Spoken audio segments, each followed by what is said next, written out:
Welcome to The Explainer. Today, we're unpacking a truly historic transformation that's unfolding literally right now in the media world. We're talking about Berlin's most iconic boulevard newspaper, the BZ.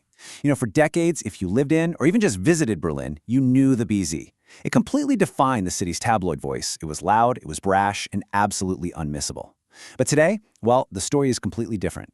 And the reason we're diving into exactly what went wrong and how they're desperately trying to fix it is because this isn't just about Berlin. What's happening here might actually be the survival blueprint, or honestly, the death knell for local journalism everywhere. So, the massive question we're tackling today is this. How exactly does an iconic legacy newspaper survive in the AI age? Because right now, the BZ is trapped in a perfect storm. They're dealing with a massive crisis of falling circulation, they're still reeling from a devastating defamation scandal, and in response, they've launched this radical restructuring project that literally turns their traditional newsroom into a classroom. It's a huge gamble. So let's look at the verified facts and see exactly what's going down. Okay, let's dive into this. Here's our roadmap for today. We'll be hitting the fall of an empire, the Judy S scandal, collapse by the numbers, a radical restructuring, and finally, the AI newsroom experiment. Starting with Section 1, the fall of an empire. Berlin's tabloid voice faces an unprecedented crisis. To really wrap our heads around the sheer magnitude of this restructuring, we first have to establish just how huge the BZ used to be. For decades, it wasn't just a newspaper, it was the defining voice of Berlin's tabloid culture. We're looking at a media empire that is now quite literally in freefall. They're facing a historic crisis that is actively threatening their day-to-day survival. But you may be wondering, what pushed an already struggling paper over the edge? That brings us to Section 2, the Judy S scandal, the devastating defamation case that broke public trust. The timeline of this current crisis really kicks off in 2024, when the BZ and its sister paper, Bild, published a series of explosive claims about a Berlin police officer named Judy S. They alleged she was transgender, claimed she drugged and sexually assaulted two colleagues with a penis pump, and even printed that she had HIV. Now, it is absolutely crucial to state here that every single one of these claims was completely false. This was verified by multiple courts. The backlash was immense. By April 2025, the BZ and Bild were forced to print full-page retractions, which is a very rare move for their parent company, Axel Springer. And finally, by late 2025, they paid Judy S a record €150,000 in compensation on top of her legal fees. And this brilliantly illustrates the gravity of the situation. This wasn't just a simple typo or minor oversight. As one legal expert close to the case pointed out, this was a systematic character assassination printed over multiple days across Germany's largest media empire. It highlights a massive institutional failure that severely damaged the publication's credibility.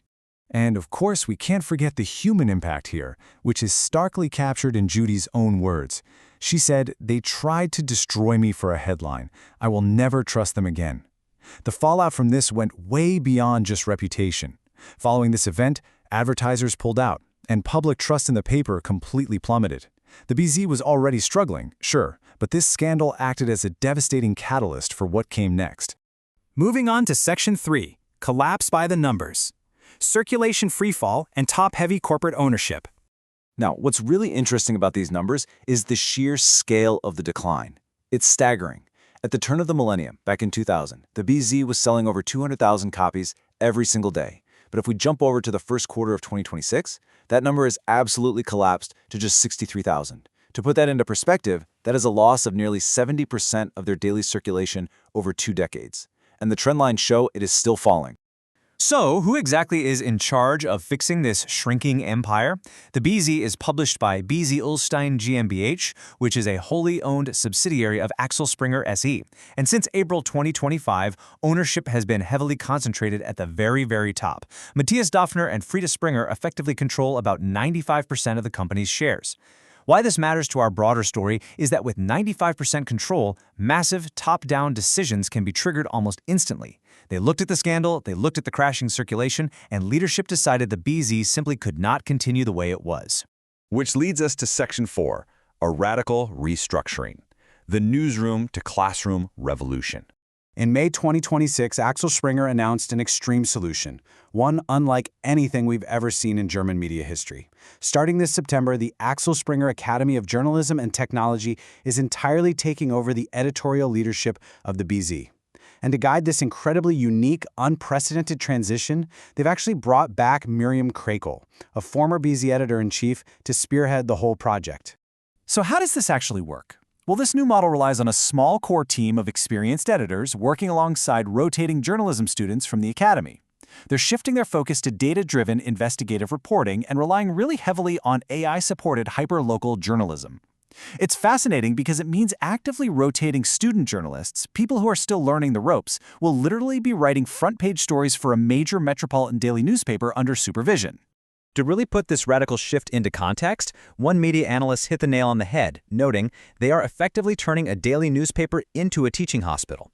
It's a great analogy, right?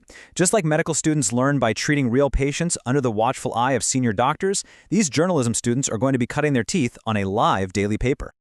And finally, Section 5, the AI Newsroom Experiment, balancing innovation with journalistic integrity.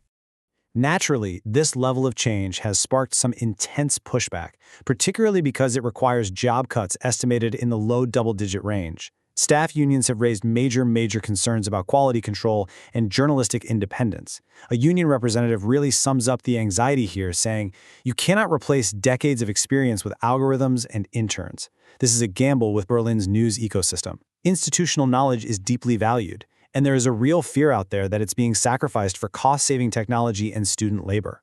So the crucial point is how Axel Springer defends this.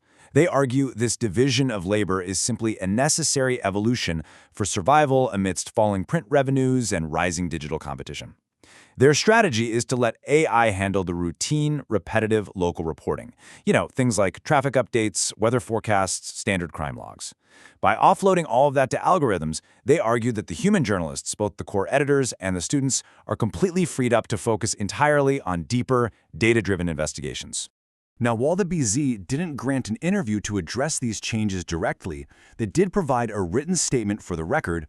They firmly defended the move as necessary for survival and reaffirmed their commitment to providing innovative, trustworthy local journalism. So they're framing this not as a defeat, but as an absolutely essential, forward-looking evolution. The PZ is still going to hit the newsstands every morning, but the people and the machines writing it are going to look very different. The stakes here literally couldn't be higher. If this radical experiment succeeds, is this the blueprint for how legacy media survives the AI age? But if it fails, does it mean the end of Berlin's loudest local voice forever? It's a fascinating real-world experiment and one we should all be paying very close attention to. Thank you so much for joining me to unpack this today, and I'll catch you in the next explainer.